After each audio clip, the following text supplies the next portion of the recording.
नमस्कार. आपल्या सगळ्यांचे महाराष्ट्र सोशल न्यूज चॅनलमध्ये हार्दिक स्वागत. चला वळूयात एका नवीन बातमीकडे. आजची बातमी. महानगरपालिकेच्या निवडणुकीसाठी इच्छुकांनी मोठ्या प्रमाणावर भाजपकडे उमेदवारीसाठी मागणी केली होती. भाजपकडून अद्यापही उमेदवारी यादी जाहीर करण्यात आलेली नसली तरी दुसरीकडे मात्र निश्चित करण्यात आलेल्या उमेदवारांना आपले उमेदवारी अर्ज तयार करण्यास सांगण्यात आले आहे.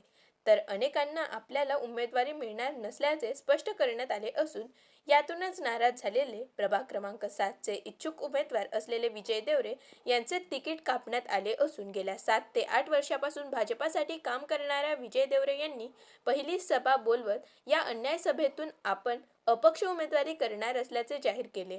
विजय देवरे यांनी बोलवलेल्या अन्याय सभेला प्रभागातील नागरिकांचा प्रचंड प्रतिसाद असल्याचे पाहायला मिळाले.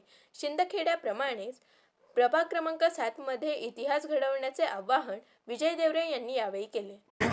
आज प्रभाग क्रमांक 7च नाही पण आजची अलर्ट गर्दी ही शहराच्या कानाकोपऱ्यापर्यंत जाणार आहे. ज्यावेळेस सर्वसामान्यांवर अन्याय होतो तो कसा पेटून उठतो त्याचं जिवंत उदाहरण म्हणजे आज ही सर्व जमलेली जनता म्हणजे मायबाप भाऊबंदी आज त्यांच्यावर अन्यायाचा वाचा फोडण्यासाठी आज आपण सर्वजण जमलेलो. कृपया कोणी कुणालाही राग येईल असं बोलू नका. तुमच्या व्यथा मांडा, तुमच्या अडचणी मांडा. गेल्या 7 वर्षात ज्या ज्या लोकप्रतिनिधींनी तुमच्यासाठी काम केलं त्यांचे नावं सांगा.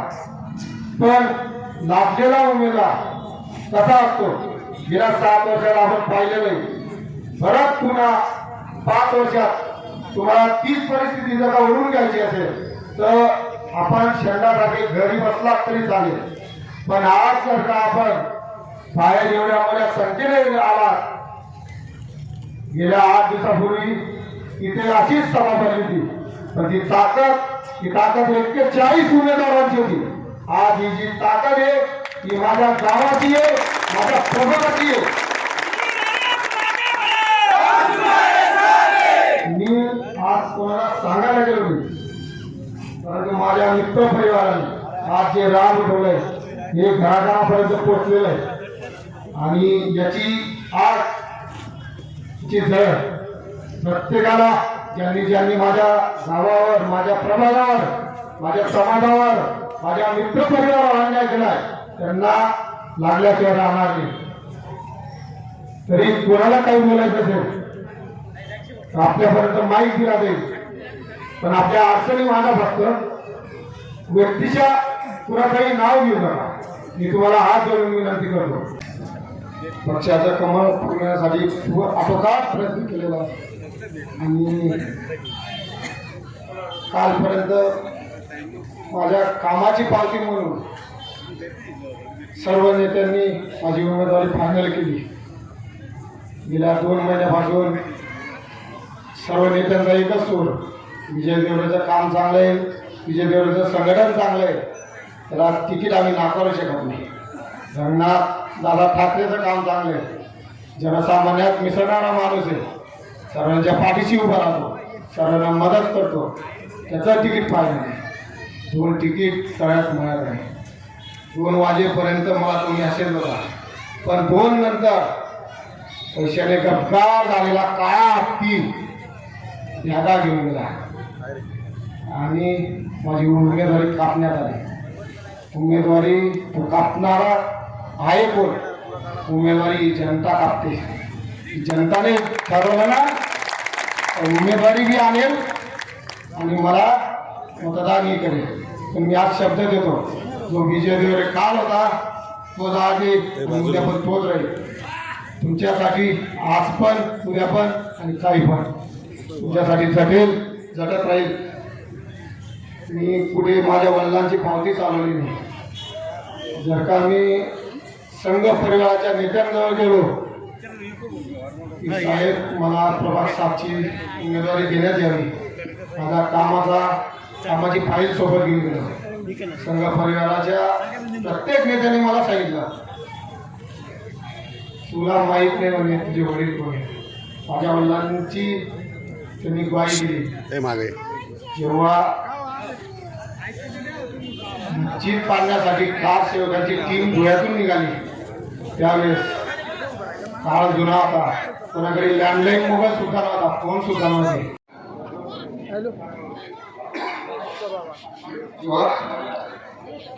तेव्हा बापाने कहाणी सांगितली, अरे आम्ही काही फिरायला नाही गेलो म्हणे, 15 दिन तुला तुला पाठ पक्षा करता धर्मा करता जेली करता.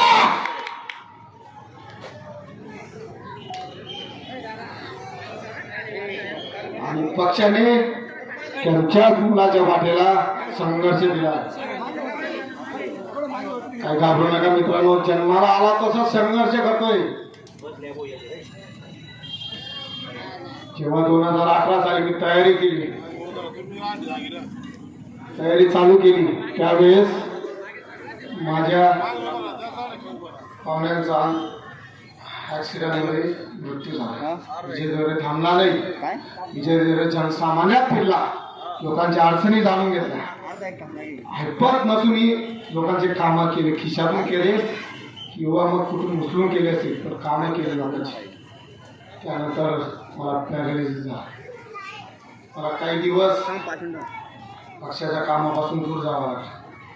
डॉक्टरांनी स्पष्ट सांगितलं होतं की तू राजकीय धून जर का डोक्यात घेतलीस, तुझा ब्रेन अटॅक हा हार्ट अटॅकमध्ये तब्दील होऊ शकतो, तुझ्या जीवाचं बरबाद झालं. विचार केला होता, वाचलो तर लढेला तुम्ही, परत उठलो 6 महिने. प्रचारसभाने आजही जो व्यक्तीवर पक्षाने अन्याय करेल, आता कोणता पक्षाने अन्याय करेल हे सांगण्याची गरज पण वाटत नाही. कारण की गेल्या 7 वर्षापासून नाही 8 वर्षापासून विजुनाना भाजप पक्षानं काम करणार आणि अख्खा वाडी भोकरमा त्या टाइमला आपला 1 नंबर होता, वार्ड क्रमांक आज 7 आहे. तर त्यापासून आज विजुनाना काम करणार. पण मागल्या वेळेस दुर्दैव असं की नानानी तब्येत बिघडी गई, तर नाना थांबी गया.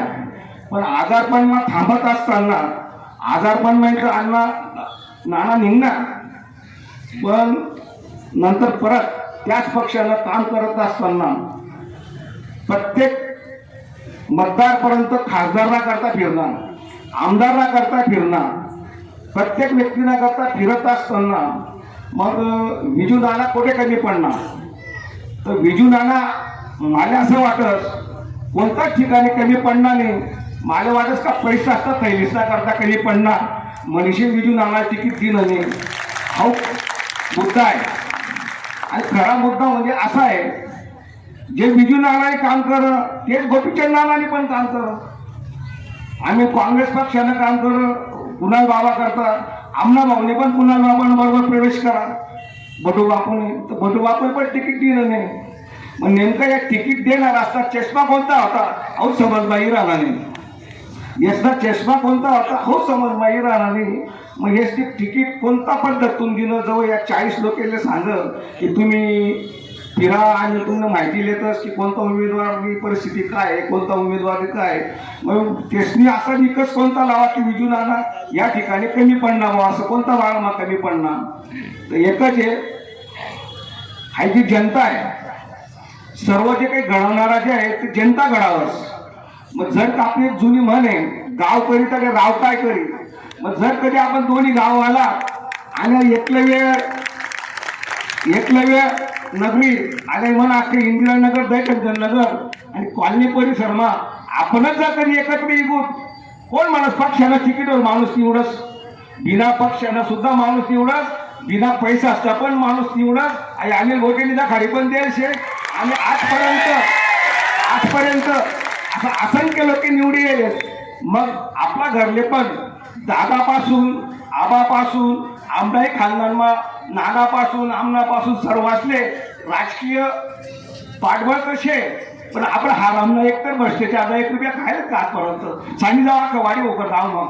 मग खाऊ निकष लावा होता की सर या घरसवाला तिथे 1 रुपयाला भ्रष्टाचार करेल नाही. मग आपण भ्रष्टाचार करायला आपल्या अक्कलनी विजुदाना जेसले भ्रष्टाचार कराने अक्कल आहे ना तेसले स्थिती केली त्याला इलेक्शन मध्ये राहणार एकच आहे गाव काय करी कडे राव काय करी एकच आहे. तुम्ही बोलला नेत्यांवर बोलू नका. अहो त्या नेताशी तुम्हाला विचार करा नाही. आता तुम्ही काय त्याचा विचार करा ना त्याचा काय विचार करा. मी तर एकच सांगतो एक नंबर जोडू. मी तर एकच सांगतो एक नंबर. मी काँग्रेस पक्षाना काँग्रेस पक्षाना रासू पण मी बीजेपीला शब्द असा आहे मुंह में राम बगल में छुरी. कसं आपलं काम नाही हो वन मॅन शो. पण फक्त एकच आहे पक्ष टाकांनी आणि अख्खा भावडीसला एकच विनंती आहे. तुमने अख्खा भावडीसला एकच विनंती आहे तुम्ही पैशाचा विचार करू नका. तुम्हाला घरना दारणा उताराला विचार करा. तुम्हाला घरदार सकाळी संध्याकाळी येणार असा विचार करा. असा बाहेर नसले येऊ नका द्या आणि बाहेर नसले निवडू नका द्या. जेवढे तुम्ही हातपाय थोडीशी विनंती आहे तुम्ही रोज महादेवले पाणी टाकतात. तुम्हाला घरला करताच टाकतात ना. माझ्या आसपासून असं महादेवला पाणी टाका ज्या तुम्हाला सकाळी संध्याकाळी काम येतील ना तेसले महादेवला पाणी टाका आणि त्याची निवाडी द्या. छत्रपती शाहू फुले आणि आंबेडकर सांगायचे आणि आदिवासी चळवळ सांगायची. या व्यतिरिक्त आमचं कामच काही नाही. पण या ठिकाणी मला बोलायचं एकच महत्वाचं कारण म्हणजे की आपल्या भागात देखील एखादी युवा आपण त्याला म्हणतो ना सुसंस्कृत एखादी उमेदवार हवा. आणि ते सगळ्यात महत्वाचं गोष्ट म्हणजे आमच्यासारख्या युवा पिढीसाठीच खूप महत्वाचं आहे. या ठिकाणी खूप सर्वच काही जेवढेही जमलेला वर्ग आहे तो माझ्यापेक्षा ज्येष्ठ आणि मी छोट्यातून मोठा घास घेतोय. माझं तरी एकच स्वतःचं कर्तव्य असं बाळगतंय. मी लोकांचा भरोसा देऊ शकत नाही की कोण कोणाला मतदान करा आणि कोण कोणाला करणार. पण मी जर ठरवलं की मला कोणत्या व्यक्तीला मतदान करायचं आणि कोणत्या व्यक्तीमुळे माझं पुढचं आयुष्य हे सुखरूप असू शकतं तर ते फक्त आपल्या स्वतःवरती. आणि या ठिकाणी मी जास्ती काही बोलणार नाही. पण मी एकच म्हणतो जो काही अन्याय नानांवरती झालेला आहे तो आज जर नानावरती झाला तर सकाळी उठून आपल्यावरती येईल. ही गोष्ट सगळ्यात अगोदर लक्षात राहू द्या. जर उमेदवारासाठी अन्याय होऊ शकतो तर सर्वसामान्य जनतेवरती काय बीतणार आहे हे आपणही लक्षात राहू द्यावं. आणि वेळोकाळी आपल्याला रात्री अर्ध्या रात्री एकच व्यक्ती मदत करतो. नानांना आम्ही कधीही कॉल केला, दादांना कधीही कॉल केला की दादा अशी अशी गोष्ट आहे, नाना अशी अशी गोष्ट आहे. त्यांनी कधी आम्हाला नाही सांगितलेलं नाही. उलट सांगतील भाऊ 2 दिवस लागतील किंवा भाऊ थोडंसं थांबा त्यानंतर. पण आजपर्यंत आम्हाला एकही शब्द असा सांगितलेला नाही की माझ्याकडनं ते काम होऊ शकणार नाही. एकच सांगतात की मी प्रयत्न नक्की करतो. म्हणून आपल्या सगळ्यांचं एकच कर्तव्य आहे की या ठिकाणी तुम्ही दाखवून दिलेलं आहे की एकट्याची ताकद काय आणि समुदाय बहुजन समुदाय म्हणजे सर्व जाती धर्माचे लोक या ठिकाणी उपस्थित आहेत किंवा एक जातीचा किंवा एका धर्माचा मनुष्य या ठिकाणी उपस्थित नाही. म्हणून आपलं एकच कर्तव्य आहे की असे एकत्र आले तर असंच नानांच्या वरती गुलाल पडायला पाहिजे. या कॉलनीशी निगडीत झालेला व्यक्ती या प्रत्येक मित्र परिवाराशी निगडीत झालेला व्यक्ती एक म्हणजे विजयनाथ देवरे. रात्र राव पहाट राव कोणाचं काही राव नाना प्रत्येक ठिकाणी प्रत्येक वेळेला आपल्यासाठी उभे राहिलेले व्यक्ती आहे. आणि आज आपल्या प्रत्येक व्यक्तीला उभं राहायचंय ते फक्त आणि फक्त नानांसाठी. विजू नाना तुम्हाला बरोबर आज या ठिकाणी खरं तर एवढं सगळं पब्लिक बघून नायक पिक्चरचा डायलॉग आठवतोय. ये सब दारू पिला के खिला के वो पैसे बांट के वो पब्लिक हुई नहीं है. ये सिर्फ एक आदमी के लिए आई हुई पब्लिक है. या ठिकाणी ज्यावेळेस सर्व जनता एकवटते त्यावेळेस क्रांती घडल्याशिवाय राहत नाही. आधी सुद्धा आणि आपल्या विजयनाथ म्हणजे अशी व्यक्ती आहे बोले तैसा चाले त्याची वंदावी पावले. रात्र असो पहाट असो मित्र असो कोणी असो सर्वसाधारण व्यक्ती असो यासाठी नाना प्रत्येक वेळेस आपल्यासाठी उभे राहिलेले आहे. आज ही वेळ आहे आपल्या प्रत्येकाला फक्त उभं राहायचंय ते म्हणजे नानांसाठी. आपला विरोध कुठल्या पक्षाला नाही कुठल्या परस्पर व्यक्तीला नाही पण आता विरोध आपल्याला करायचा आहे हा म्हणजे जनतेचा भ्रष्टाचाराविरुद्ध करायचा आपल्याला. हा जो आज विरोध आहे हा फक्त नानांसाठी करायचा आहे आपल्याला. या ठिकाणी आज नाना 12 वर्षापासून माझ्या कॉन्टॅक्टमध्ये आहेत. आमच्याकडे काही झालं तरी आम्ही पहिला फोन या कॉलनी परिसरात एवढा काही ओळख नसल्यामुळे पहिला फोन जातो म्हणजे नानांना. काही झालं नानांना. उदाहरण म्हणजे आमच्या घरासमोर एक मुलगा वारला आजारपणामध्ये. रात्री 2 वाजता फोन केला, कोणी उचलला नाही. अँब्युलन्स कशी आणायची समजायला कारण नाही. फक्त एका व्यक्तीचं नाव दिसलं आणि त्या व्यक्तीच्या नावाच्या मुळे त्या समोरच्या व्यक्तीचे पैसे देखील वाचले. रात्री 2:30 वाजता अँब्युलन्स संभाजीनगरला गेली ती फक्त एका व्यक्तीच्या कॉलमुळे. आपल्याला प्रत्येकाला असा व्यक्ती पाहिजे ज्याने आपलं काम आपलं सर्व गळालं हे नगरपालिकेत मांडलं पाहिजे. आज तुम्ही बघितलं लाईटांसाठी तुम्ही देखील आल्या वडेल रोडला पूर्ण अंधारमय वडेल रोड होतं. रस्ता देखील नाही पुढे जायला. पण या ठिकाणी सर्व नाना आणि सर्व पदाधिकाऱ्यांमुळे सर्व लाईट लागले आणि रस्ता झाला. त्यानंतर रंगावा देखील या ठिकाणी आले असताना पूर्ण परिसरामध्ये लाईटांनी उजवून देखील. पण या 5 वर्षामध्ये दुसरा तिसरा व्यक्तीने कॉलनी परिसरात कोणी आला नाही आणि कुठल्या आरतीला नाही किंवा कुठल्या कामाला नाही. म्हणून आपल्याला आता नावाला मतदान द्यायचंय. ही क्रांती घडवायची आहे फक्त एका व्यक्तीसाठी, एका नावासाठी. बातमी आवडल्यास चॅनलला लाईक व सबस्क्राईब करा व दररोज अशा नवनवीन बातम्या पाहण्यासाठी चॅनलला फॉलो करा. धन्यवाद.